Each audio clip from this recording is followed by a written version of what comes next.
Bismillahirrahmanirrahim. Dear students and viewer, Assalamu alaikum. Today we will be teaching you basic principles in chemotherapy and antineoplastic agents.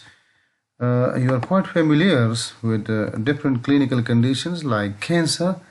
So cancer is best described by a general connotations using general terminology that when cell becomes hell, you can say that the person is suffering from cancer. Now, having said that, there are certain characteristics of neoplastic cells, like increase in number of cells. There is the hyperfunction of those particular cells till it is necrotized and the interior is not so much then perfused with the vessels, so till it become a hard. So there may be hard tumors, there may be soft tumors, or there may be different type of cancers as we proceed. So we will express this in definition section. Now abnormal cell cytology is another third key characteristic of the neoplastic cells or patients suffering from different cancer disorders. Now, in a nutshell, these three characteristics increases in the tissue burden, and therefore the patient is suffering from different type of cancers, and they may be expressed in different way, whether that is cancer of the epithelial cells like carcinoma or other type of cancers. For example, if I am referring to thyroid carcinoma or thyroid gland, so thyroid gland cancer, so whether the nodules may be bilateral or on single side. So for that details, we have already uploaded a video on YouTube, so you can click on this link and then you can proceed. Now, having said that, as tissue burden increases, so I have drawn this graph for you for easy understanding. There is tumor cell burden is plotted on y-axis, whereas the time to progress is plotted on x-axis. Now you see, as we proceed, as time passes on, so the tumor cells that grows till it reach a 1 gram mass. Reaching a 1 gram mass, then it's starting appearing symptoms. So from 1 gram mass, that is usually hypothetically expressed with the 10 to the power 9 or above, then it becomes symptomatic. And 10 to the power 9 or below, I mean below 1 gram mass, then it is asymptomatic, though clinical symptoms may be there. Another important point of this curve is that you see tumor burden increasing till it reaches the 1 kg, and it is not, there is no interference, there is no intervention, whether that is surgical or chemotherapy or radiation therapy, which I have not expressed here, radiation therapy. So it's directly straight away goes, the person dies. And once if the symptoms appears, it's above 1 gram mass, so then treatment may be advised. And here it is a sort of palliative chemotherapy, and you see, so the life expectancy of this particular patient increases, and death, which was usually occurring here at this stage of the time of life, you see now happening at this stage. So if you draw perpendicular here, so from here to here, now the life expectancy is prolonged. So the cancer chemotherapy may be for the palliative purposes, and it may be, if it is early diagnosed, you see, it may be for curement. So your patient gets cured, and you see the tumor burden is 0, and whether that is purely through the surgery or through the surgical intervention along with anti-cancer or chemotherapy. So this figure describes there are three characteristics from general point of view, general awareness point of view, especially in female when there is breast cancer is very common, and you see, and there is unawareness about the breast cancer, and at the same time there is usually it is not reported. So if the size of the tumor is of little finger's nail size or of natural grape size, not of biotechnologically changed food grapes, which is very big, of big size, so of little natural grape size. So just this is just I have simplified that for easy understanding. So if the size of the tumor is of little finger nail size or of natural grapes small uh, size, so it is usually equivalent to 1 gram mass. So if you have or your person known to you is having this, so they should straight away rush to the surgeon and the oncologist, so that it shall be chemotherapy or necessary uh, mm, necessary action should be taken as for the better curement of that particular patients. So I hope now you understand this whole concept. Now, having said that, as the cell burden increases, so I have tried to make this graph for you people and for easy understanding.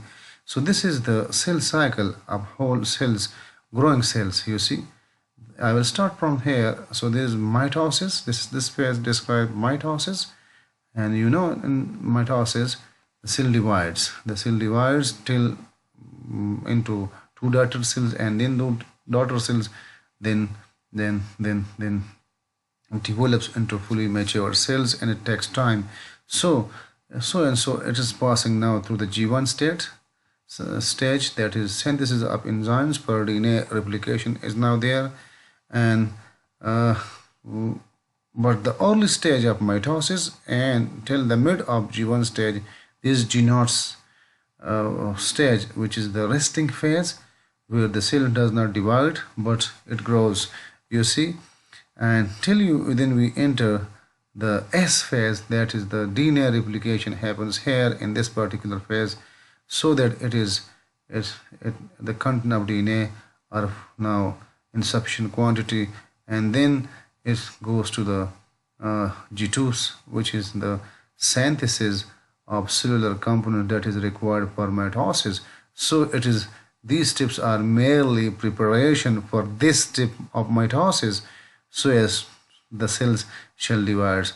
As said in the previous slide, that the cell burden increases, there is irregular growth, there is abnormal cell cytology, and there is increase in hyperfunction. So this cycle grows very fast in neoplastic tissues as compared to the normal tissues. Now we can control this, provided we know the cell cycles uh, and its fates.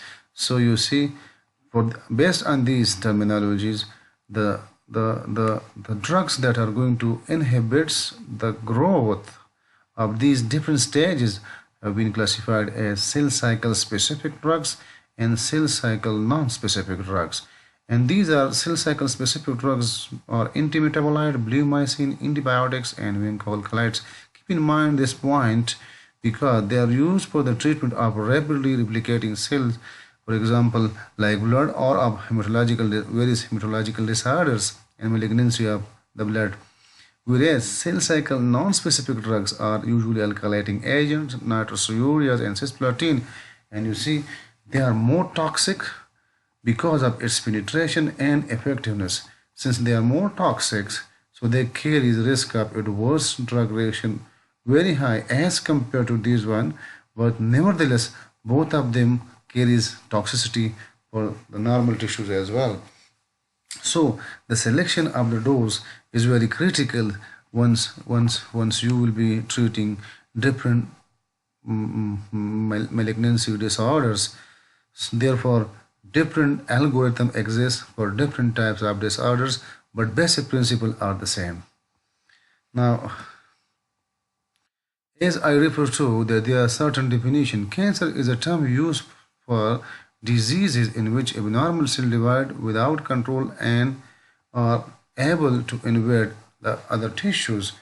When cells becomes health, as I said in the first slide, so then you can say that cancer does exist. Now, it can be metastasized. It can spread and can be metastasized through the blood and the lymphatic tissues, and you understand well as it is not due in pathology. Now, categorized based on origin and function.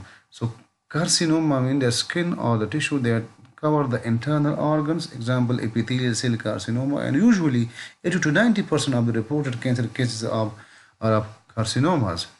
There is sarcoma, bone cartilage, fat, muscle, blood vessels, or other connective tissues or supportive tissue when involved, and there are sarcoma, leukemia, when white blood cells disorder are there, and there are different types of leukemia. Same is true for lymphoma, and lymphatic system is involved, and myelomas when the beta cells produce antibodies and that spreads throughout the lymphatic tissues and lymphatic system, you see.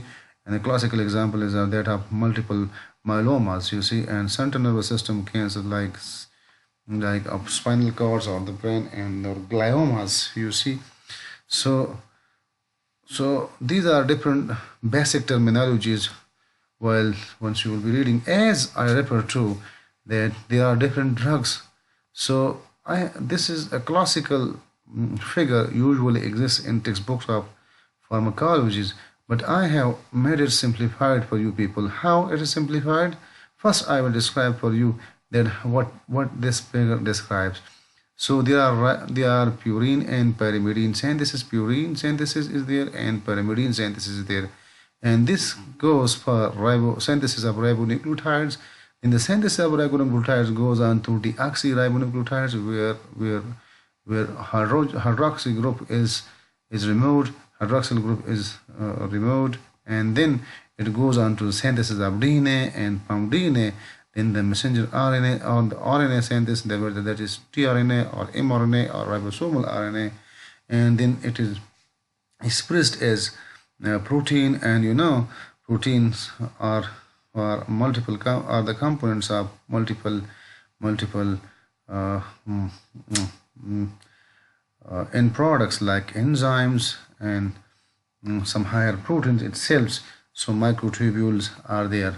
Now this is steps from the bases till reaching to the ribonucleotide and deoxyribonucleotides. So here the basic components purine and pyrimidine are involved. So there are drugs that have structural similarity with purine and pyrimidine, like 5-fluorouracils, 6-mercaptopurine, and 6-thioguanine. So they will come and they will interfere as a building block unit in the ribonucleotides and deoxyribonucleotides, you see. So this now ribonucleotides will not further develop into deoxyribonucleotide. So it will arrest the growth of the rapidly growing cells from here till here. Now that is why I have incorporated this longitudinal wording, antimetabolites, you see. So this antimetabolites terminology is from purine synthesis till the deoxyribonucleotide. It doesn't cover this area. This area is covered by intercalating, and you see this DNA, and I have write the word intercalating agent, and as it is embedded here, likely in the manner the alkylating agents and the other doxorubicin or tryptoid drugs that inhibit the topoisomerase and inhibits the RNA synthesis, you see. Subsequently then expression won't happen. So intercalating agents will intercalate inside the DNA, and this will make a covalent bond. Thus the DNA will ultimately not replicate, and once it is not replicating, it's not open, so it will be difficult for the cells to proceed on to the next stage, that is transcription and then the protein synthesis. So now it is very easy to divide this from here till here, this stage, pyrimidine, purine bases till reaching the deoxyribonucleotide, and then the intercalating agents working here, and then the transcription and expression inhibitors, you see, when the mRNA are then converted into protein. So you see drugs like cetarbine, you see it works here and interfere with RNA synthesis. It also works here. Some of the drugs are working at different level, and so So consequently, the proteins that are required for the synthesis of enzyme and the microtubule or for the growth of the cells of the neoplastic cell that will not be synthesized, so it will arrest. So if I broadly classify, keeping in view this concept, so first classification will be antimetabolites, the second will be intercalating agents, and the third will be drugs that are going to inhibit transcription and subsequent expression. So you see, you can classify this for your better and easy understanding, you see. But different books have classified these drugs in different manners, but nevertheless concept is the same. So you should not be confused, because once usually ask my undergraduate students, so they are usually operating of anti-cancer drugs, that is very difficult. So you see, keep in mind this concept of antimetabolites, the concept of intercalating agent, and the concept of transcription and expression inhibition. So broadly they will be divided into three categories, but you must understand these particular mechanisms.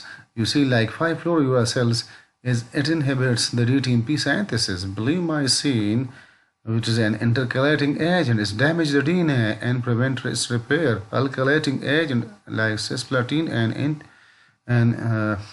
metomycin will cross-link the DNA. So these are very easy. You see, all these drugs mechanism of action are here written in this gray wordings. You see this. So a question in assessment, there may be different type of multiple MCQs, multiple choice question, that 5-fluorouracil is DTMP synthesis inhibitors, or it is intercalating agent, or it's cross-link the DNA, or this. So the correct answer will be that 5-fluorouracil is DTMP synthesis inhibitors. Likely, but there may be an assessment in an assessment procedure. It may be planned that what is common of the following, like 5-fluorouracil and 6-mercaptopurine, because both of them are antimetabolite drugs. So this figure is very important, not only for concept understanding, but from assessment point of view as well. Now, as I said that there are three major group of anti-cancer drugs. So different drugs have books have classified this. There is another set of classification that they have classified as cytotoxic agent, like alkylating agent, antimetabolites, anti-tumors, and plant alkaloid, and miscellaneous cytotoxic drugs. The other is hormone and hormone antagonists, and these drugs are specific for specific receptors. So therefore, like tamoxifen, so they are relatively well tolerated as compared to these drugs, which are highly cytotoxic drugs. And then the immunomodulators, that includes interferon and interleukins, and immunosuppressant drugs like high doses of steroids. But you should not be confused with this classification. Now, the general toxicity and side effects of anti-cancer drugs. Usually, the rapidly growing cells are affected, and once the rapidly growing cells are affected, so the white blood cell count is affected, and there may be neutropenia. And once your patient is suffering from neutropenia, he or she may be exposed to possible chances of infections are there. So therefore, you should be quite vigilant about the neutropenia as well. There may be alopecia, hair loss, and MSS, which is very frequent. That is stomach gut irritation, and once the stomach gets irritation, so it is usually associated with nausea and vomiting. There may be bone marrow depression, myelosuppression, and you should be quite vigilant about that as well. Thus, before each cycle, it is imperative to know about the full blood count of the patient, so that whether your patient is ready for the next cycle or otherwise. This table describes certain particular sites like bone marrow and neutrophil. This is decreased the outcome, so your patient may come up with an infection or repeated infection. Bone marrow platelet, when that is decreased, so bleeding tendency toward that is increased, like bleeding from the gum and from the nose in shape of epistaxis. And then anemia may be there, stomatitis may be there, alopecia, as we said in the previous slide, and At which precise moment does it appear? So that is like begins within 10 to 14 days, and anemia start after 130 days. And what should be the treatment like for anemia? Erythropoietin and platelet infusion in case of uh, bleeding disorders. But nevertheless, the case to case treatment and supportive therapy is also required. This is some hematological disorder with regimen like specific hematological disorder, um, specific hematological malignancy like Hodgkin lymphomas. The treatment scheme is ABBD. We start preferably with ABBD, and then the non-Hodgkin Hodgkin lymphoma will start with CHOP and other cases. So this is from therapeutics point of view, and now you understand the concept of neoplastic tissues. Now you understand the classification of antineoplastic drugs or anti-cancer drugs like antimetabolites, like intercalating agents, and drug that is going to skip the transcription and expression of subsequent protein. So now you take your books, any books of pharmacology, recommended textbooks, and make a table of these like drug names, mm, of a particular class like antimetabolite. So 6 mercaptopurine you write here, and then the dose and its frequency, the half-life, the metabolism, and routes of elimination, therapeutic uses, and side effects. So this will makes for you, at least you will be in a position to make 5 to 6 charts of different classes of anti-cancer drugs, with about at least 3, and you may come across with different classes as it is classified in different books. But you should not be confused with classification. You just prepare for antineoplastic drugs. Nevertheless, how it is classified, what you prepare a chart for this and hang it in your room, and you just you will remember. I hope now you understand. Thank you very much.